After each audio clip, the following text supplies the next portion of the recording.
Si une société vient nous voir pour dire « Nous voulons une connexion rapide entre un point A et un point B », nous fournissons le réseau pour permettre aux traders haute fréquence d'acheminer leurs ordres dans les data centers des bourses. On fournit un service haute performance qui leur permet de ne pas avoir de lignes engorgées et que leurs informations ne se perdent pas en route. Pour cela, nous avons créé notre propre réseau. Il nous appartient. C'est privé. Personne n'a accès aux données de nos clients. Ces réseaux, on les appelle des dark fiber, autrement dit des fibres noires, des fibres VIP réservées à un seul client. En 2010, une société de télécom va relier directement New York à Chicago, les deux plus grandes places financières du pays. Une fibre privée de 1200 km. Grâce à elle, une information met 6,5 millièmes de seconde pour traverser un tiers des États-Unis. Un chantier pharaonique réalisé dans le plus grand secret. Au milieu du tracé, la Pennsylvanie. Le long de la nationale 61, ça ne se voit pas tout de suite. De drôles de poteaux coiffés d'un chapeau orange. Tous les 400 mètres, ils jalonnent le parcours. Une fois qu'on les a remarqués, on ne voit que ça. Ils sont tellement visibles qu'on a du mal à croire que c'est secret. Sur l'itinéraire, Sunbury, 10 000 habitants.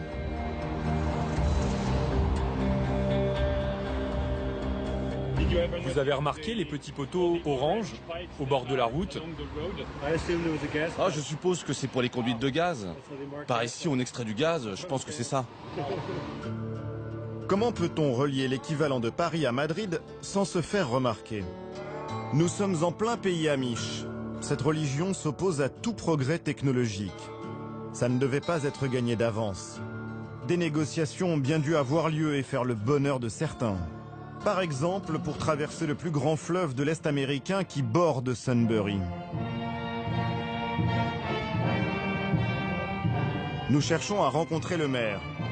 Il est très occupé à présider une cérémonie d'hommage aux pompiers de la ville. Dans ce coin tranquille, on dirait que le temps s'est arrêté.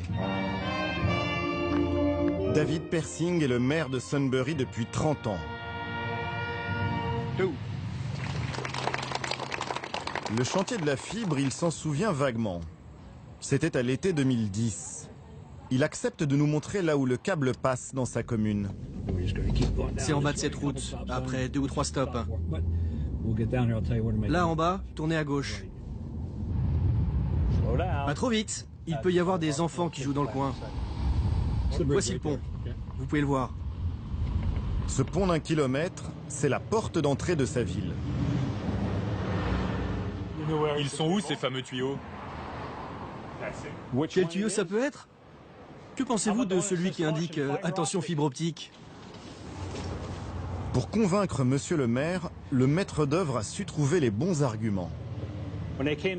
Quand ils sont venus me voir ici à Sunbury, ils m'ont dit « On pourrait passer par d'autres ponts, mais on veut faire affaire avec vous. » J'ai ouvert mes bras et je leur ai dit avec plaisir. L'idée, c'est qu'on aura le droit de se brancher au réseau à 2, 3 endroits. Donc, si on veut séduire par exemple une grosse industrie qui veut s'installer et qui a des besoins numériques, nous, on pourra proposer ce service alors que les autres villes alentours ne l'ont pas. Que ce soit la semaine prochaine ou dans 10 ans, cette fibre, c'est une opportunité pour Sunbury. Cette fibre n'aurait que des avantages. Mais ils vous ont dit que cette ligne, c'était avant tout pour la bourse, entre New York et Chicago? Je ne m'en souviens pas du tout, je ne sais plus vraiment s'ils nous ont dit à quoi ça servait. Pour se rafraîchir la mémoire, David Persing propose de jeter un œil au contrat qu'il a signé à l'époque. Bonjour Cheryl, vous me sortez le contrat sur la fibre? Merci. Allons lire ça dans mon bureau. Que dit le contrat sur l'usage réel de cette fibre?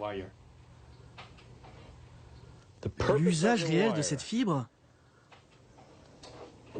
Ce sont des câbles de fibre optique qui servent à la télécommunication.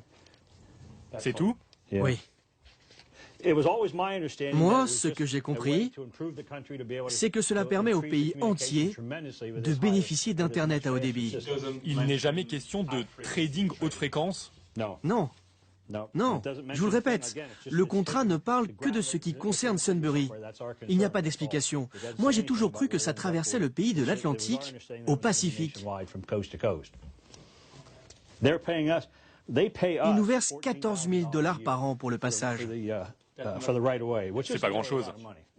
Non, mais la raison pour laquelle c'est pas grand-chose, c'est qu'on sait que tôt ou tard, ça peut nous rapporter beaucoup si on s'y raccorde. Donc, on n'a pas demandé 100 000 $ par an. Ou 1 million, vous l'auriez eu. Oui. Le pari du maire est pour l'instant raté. En 4 ans, aucune industrie nouvelle n'est venue s'installer chez lui. Des milliers de contrats ont ainsi été signés avec des municipalités, des particuliers ou des entreprises qui possèdent des terrains le long du tracé. Pour nous montrer, pas de problème. Quant à parler d'argent, Il vous paye un loyer pour passer sous votre propriété? Je n'ai pas le droit de répondre à cette question. voir des étrangers poser des questions sur ces installations, ça n'a d'ailleurs pas plu à tout le monde. Donnez-moi votre passeport. Désolé de faire ça. Mais nos concitoyens gardent toujours un œil ouvert sur ce qui se passe en ville. C'est eux qui nous ont alertés de votre présence. Alors nous, on doit tout vérifier. Quelques heures après être arrivé, notre équipe a droit à une visite surprise de la police locale. Vous êtes sûr que vous n'êtes pas des terroristes? Je ne crois pas. Vous n'êtes pas fichés? Ok, merci messieurs. Encore une question, vous serez encore en ville demain? Parce que le temps de faire mon rapport. Juste pour vous dire que je vais devoir passer un appel. La procédure demande que je contacte le FBI. En fait, c'est eux qui diront si tout est en règle. Parce que vous vous intéressez à un réseau de communication. Et ici, c'est un sujet extrêmement sensible. C'est une question de sécurité nationale. On doit les informer pour être sûr. Entendu?